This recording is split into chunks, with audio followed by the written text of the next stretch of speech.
For hours she had lain in a kind of gentle torpor, not unlike that sweet lassitude which masters one in the hush of a midsummer noon, when the heat seems to have silenced the very birds and insects, and lying sunk in the tasselled meadow grasses, one looks up through a level roofing of maple leaves at the vast, shadowless and unsuggestive blue.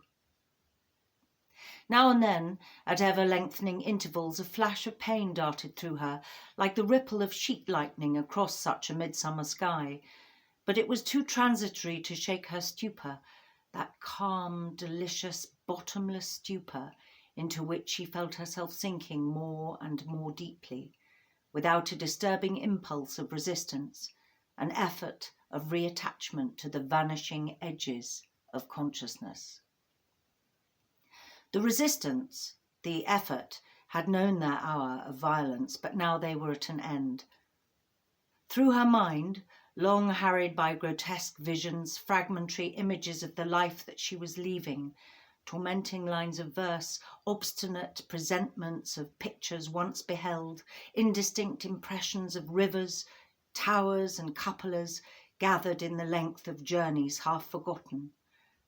Through her mind, there now only moved a few primal sensations of colourless well-being, a vague satisfaction in the thought that she had swallowed her noxious last draught of medicine, and that she should never again hear the creaking boots of her husband, those horrible boots, and that no one would come to bother her about the next day's dinner or the butcher's book. At last, even these dim sensations spent themselves in the thickening obscurity which enveloped her, a dusk now filled with pale geometric roses, circling softly, interminably before her, now darkened to a uniform blue-blackness, the hue of a summer night without stars. And into this darkness she felt herself sinking with the gentle sense of security of one upheld from beneath. Like a tepid tide, it rose around her, gliding even higher and higher, folding in its velvety embrace her relaxed and tired body, now submerging her breast and shoulders, now creeping gradually with soft inexorableness over her throat, to her chin, to her ears, to her mouth. Now it was rising too high. The impulse to struggle was renewed. Her mouth was full. She was choking. Help!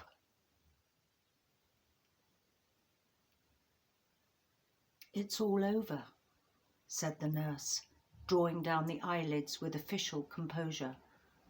The clock struck 3. They remembered it afterward. Someone opened the window and let in a blast of that strange neutral air which walks the earth between darkness and dawn. Someone else led the husband into another room. He walked vaguely, like a blind man, on his creaking boots.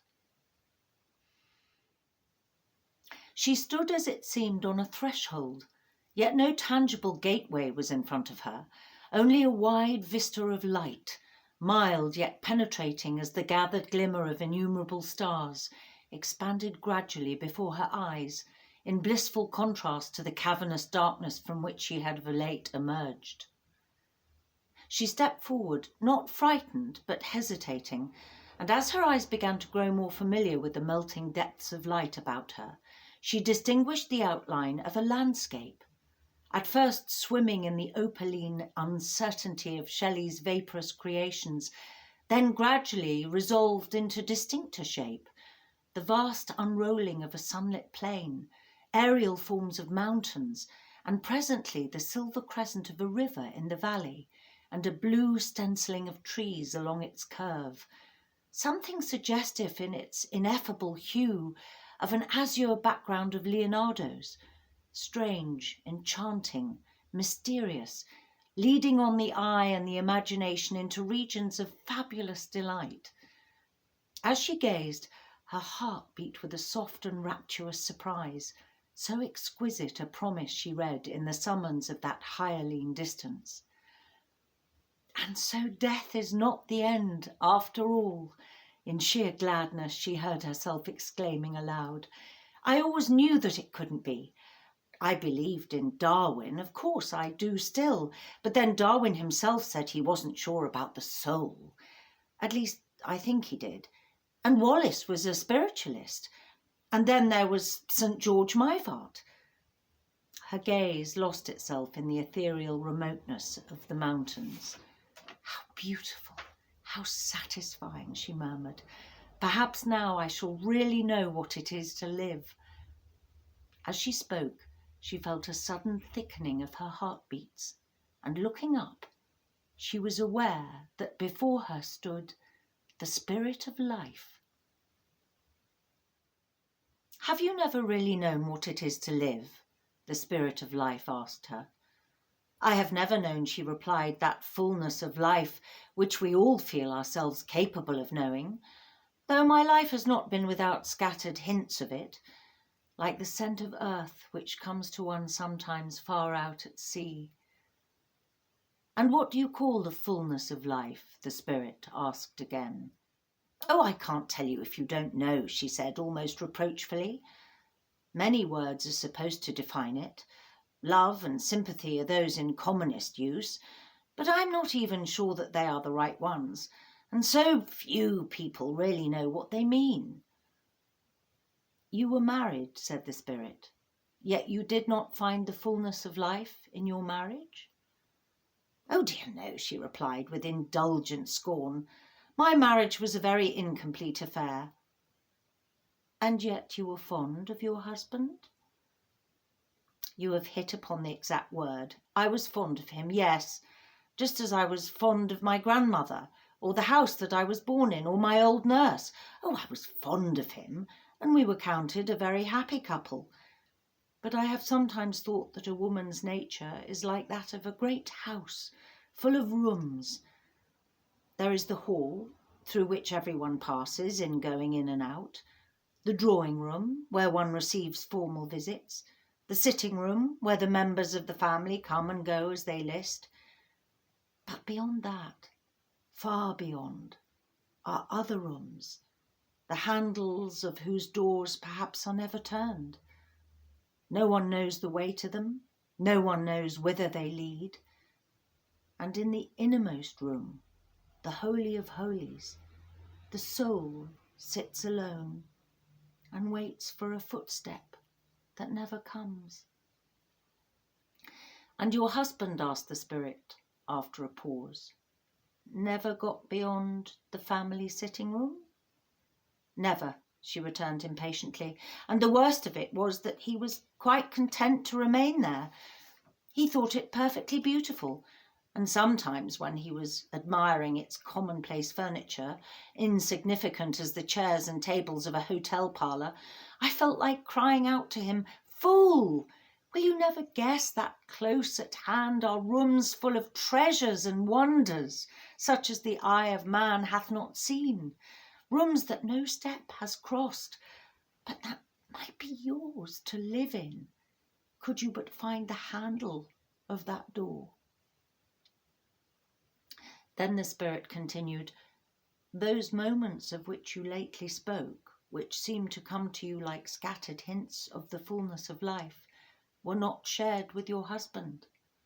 "Oh no, never. He was different. His boots creaked, and he always slammed the door when he went out. He never read anything but railway novels and the sporting advertisements in the papers, and in short, we never understood each other in the least." "To what influence, then, did you owe those exquisite sensations?" "I can hardly tell. Sometimes to the perfume of a flower, sometimes to a verse of Dante or Shakespeare, sometimes to a picture or a sunset, or to one of those calm days at sea, when one seems to be lying in the hollow of a blue pearl. Sometimes, but rarely, to a word spoken by someone who chanced to give utterance at the right moment to what I felt but could not express." "Someone whom you loved?" asked the Spirit. "I never loved anyone in that way," she said rather sadly. Nor was I thinking of any one person when I spoke, but of 2 or 3 who, by touching for an instant upon a certain chord of my being, had called forth a single note of that strange melody which seemed sleeping in my soul. It has seldom happened, however, that I have owed such feelings to people, and no one ever gave me a moment of such happiness as it was my lot to feel one evening in the church of Or San Michele in Florence. "Tell me about it," said the spirit. It was near sunset on a rainy spring afternoon in Easter week. The clouds had vanished, dispersed by a sudden wind, and as we entered the church, the fiery panes of the high windows shone out like lamps through the dusk. A priest was at the high altar, his white cope a livid spot in the incense-laden obscurity, the light of the candles flickering up and down like fireflies about his head. A few people knelt nearby. We stole behind them and sat down on a bench close to the tabernacle at Orcagna. Strange to say, though Florence was not new to me, I had never been in the church before, and in that magical light I saw for the first time the inlaid steps, the fluted columns, the sculptured bas-reliefs and canopy of the marvellous shrine. The marble, worn and mellowed by the subtle hand of time, took on an unspeakably rosy hue, suggestive in some remote way of the honey-coloured columns of the Parthenon, but more mystic, more complex, a colour not born of the sun's inveterate kiss, but made up of cryptal twilight and the flame of candles upon martyrs' tombs, and gleams of sunset through symbolic panes of chrysoprase and ruby, such a light as illuminates the missals in the library of Siena or burns like a hidden fire through the Madonna of Gianbellini in the Church of the Redeemer in Venice. The light of the Middle Ages, richer, more solemn, more significant than the limpid sunshine of Greece. The church was silent but for the wail of the priest and the occasional scraping of a chair against the floor, and as I sat there, bathed in that light, absorbed in rapt contemplation of the marble miracle which rose before me, cunningly wrought as a casket of ivory, and enriched with jewel-like incrustations and tarnished gleams of gold, I felt myself borne onward along a mighty current whose source seemed to be in the very beginning of things, and whose tremendous waters gathered as they went all the mingled streams of human passion and endeavour. Life in all its varied manifestations of beauty and strangeness seemed weaving a rhythmical dance around me as I moved, and wherever the spirit of man had passed, I knew that my foot had once been familiar. As I gazed, the medieval bosses of the tabernacle of Orcagna seemed to melt and flow into their primal forms, so that the folded lotus of the Nile and the Greek acanthus were braided with the runic knots and fish-tailed monsters of the north, and all the plastic terror and beauty born of man's hand, from the Ganges to the Baltic, quivered and mingled in Orcagna's apotheosis of Mary. And so the river bore me on, past the alien face of antique civilizations and the familiar wonders of Greece, till I swam upon the fiercely rushing tide of the Middle Ages, with its swirling eddies of passion, its heaven-reflecting pools of poetry and art. I heard the rhythmic blow of the craftsmen's hammers in the goldsmiths' workshops and on the walls of churches, the party cries of armed factions in the narrow streets, the organ roll of Dante's verse, the crackle of the faggots around Arnold of Brescia, the twitter of the swallows to which St. Francis preached, the laughter of the ladies listening on the hillside to the quips of the Decameron, while plague-struck Florence howled beneath them all. All this and much more I heard, joined in strange unison with voices earlier and more remote, fierce, passionate or tender, yet subdued to such awful harmony that I thought of the song that the morning stars sang together and felt as though it was sounding in my ears. My heart beat to suffocation. The tears burned my lids. The joy, the mystery of it seemed too intolerable to be borne. I could not understand even then the words of the song, but I knew that if there had been someone at my side who could have heard it with me, we might have found the key to it together. I turned to my husband, who was sitting beside me in an attitude of patient dejection, gazing into the bottom of his hat. But at that moment he rose and stretched his stiffened legs, said mildly, "Hadn't we better be going? There doesn't seem to be much to see here, and you know the table d'hôte dinner is at 6:30. Her recital ended. There was an interval of silence, and then the Spirit of Life said, "There is a compensation in store for such needs as you have expressed." "Oh, then you do understand," she exclaimed. "Tell me what compensation, I entreat you." "It is ordained," the Spirit answered, "that every soul which seeks in vain on earth for a kindred soul to whom it can lay bare its inmost being, shall find that soul here and be united to it for eternity." A glad cry broke from her lips. "Ah, shall I find him at last?" she cried, exultant. "He is here," said the Spirit of Life. She looked up and saw that a man stood near, whose soul, for in that unwonted light she seemed to see his soul more clearly than his face, drew her towards him with an invincible force. "Are you really he?" she murmured. "I am he," answered. She laid her hand in his and drew him towards the parapet which overhung the valley. "Shall we go down together," she asked him, "into that marvellous country? Shall we see it together, as if with the self-same eyes, and tell each other in the same words all that we think and feel?" "So," he replied, "have I hoped and dreamed." "What?" she asked with rising joy. "Then you, too, have looked for me?" "All my life." "How wonderful! And did you never find anyone in the other world who understood you?" "Not wholly. Not as you and I understand each other." "Then you feel it too. Oh, I am so happy," she sighed.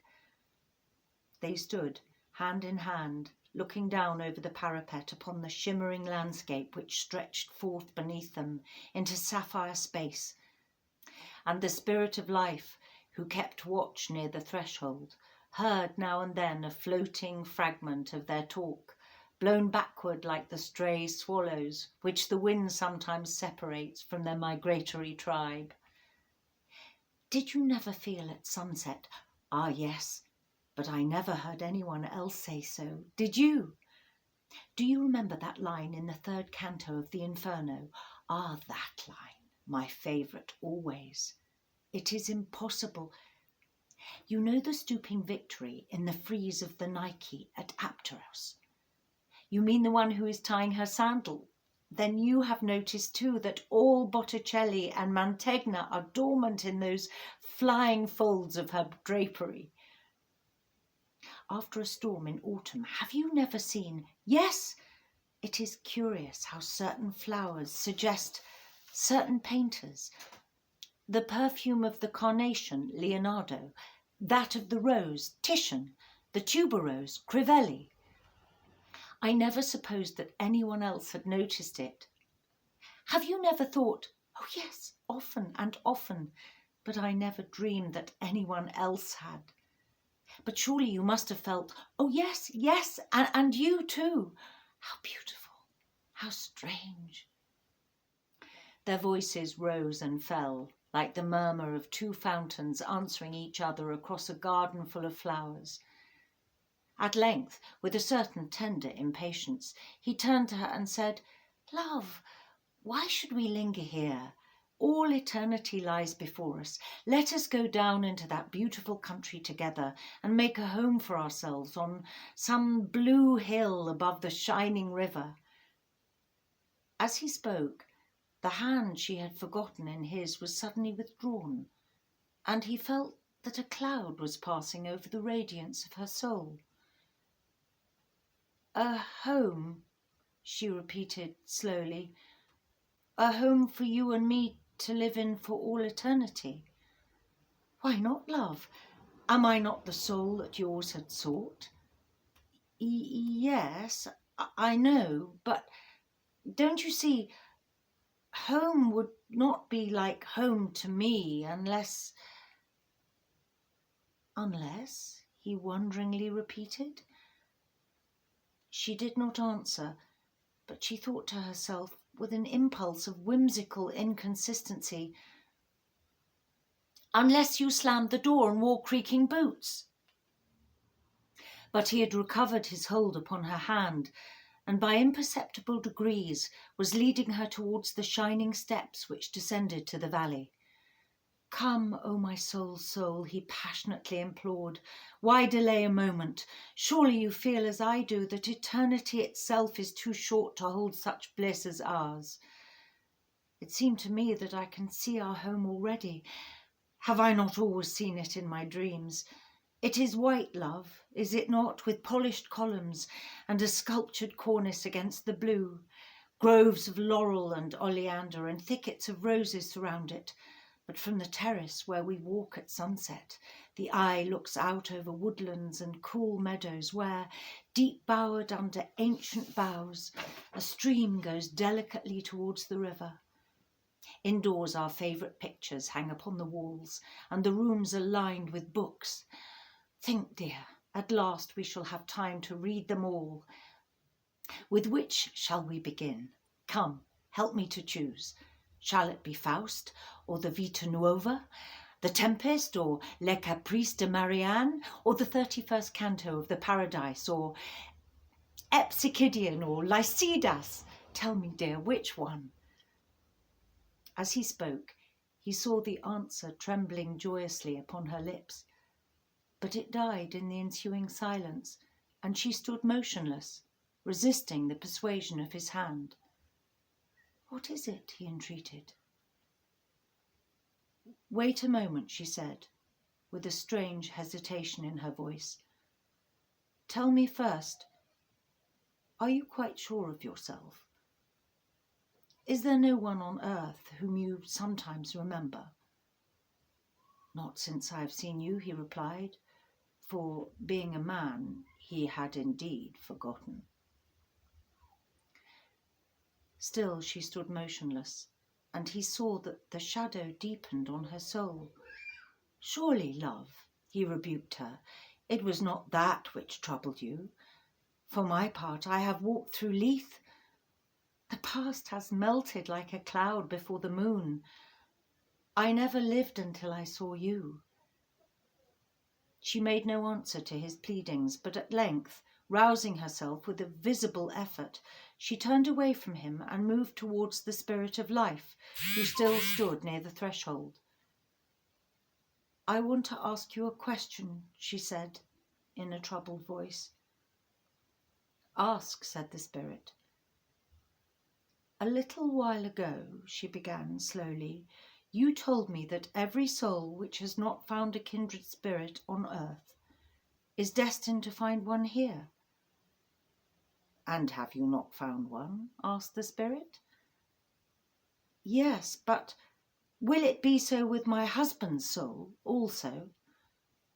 "No," answered the Spirit of Life, "for your husband imagined that he had found his soul's mate on earth in you, and for such delusions eternity itself contains no cure."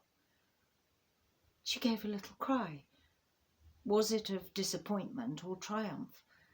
Then, what will happen to him when he comes here?" "That I cannot tell you." Some field of activity and happiness he will doubtless find in due measure to his capacity for being active and happy. She interrupted almost angrily. Well, he will never be happy without me. Do not be too sure of that, said the spirit. She took no notice of this, and the spirit continued, He will not understand you here any better than he did on earth. No matter, she said. I shall be the only sufferer, for he always thought that he understood me. His boots will creak just as much as ever. No matter. And he will slam the door. Very likely. And continue to read railway novels. She interposed impatiently. Many men do worse than that. But you said just now, said the spirit, that you did not love him. True, she answered simply, but don't you understand that I shouldn't feel at home without him? It is all very well for a week or two, but for all eternity. After all, I never minded the creaking of his boots except when my head ached, and I don't suppose it will ache here. And he was always so sorry when he slammed the door, only he never could remember not to. Besides, no one else will know how to look after him. He's so helpless. His inkstand would never be filled, and he would always be out of stamps and visiting cards. He would never remember to have his umbrella recovered or to ask the price of anything before he bought it. Why, he wouldn't even know what novels to read. I always had to choose the kind he liked, with a murder or a forgery and a successful detective. She turned abruptly to her kindred soul, who stood listening with a mien of wonder and dismay. Don't you see, she said, that I can't possibly go with you? But what do you intend to do? Asked the Spirit of Life. What do I intend to do? She returned indignantly.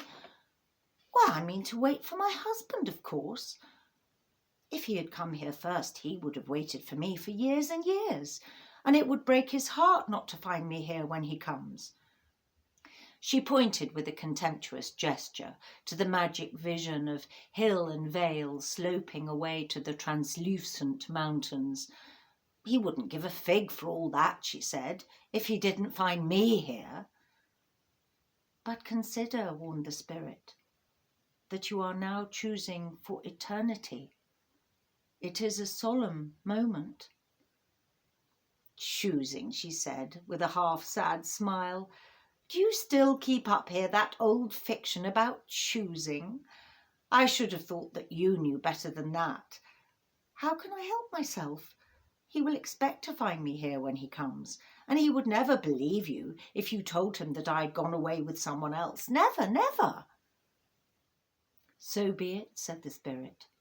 Here, as on earth, each one must decide for himself. She turned to her kindred soul and looked at him gently, almost wistfully. I am sorry, she said. I should have liked to talk with you again, but you will understand, I know, that I dare say you will find someone else a great deal cleverer. And without pausing to hear his answer, she waved him a swift farewell and turned back towards the threshold. Will my husband come soon? She asked the Spirit of Life. That you are not destined to know, the spirit replied. No matter, she said cheerfully. I have all eternity to wait in. And still seated alone on the threshold, she listens for the creaking of his boots.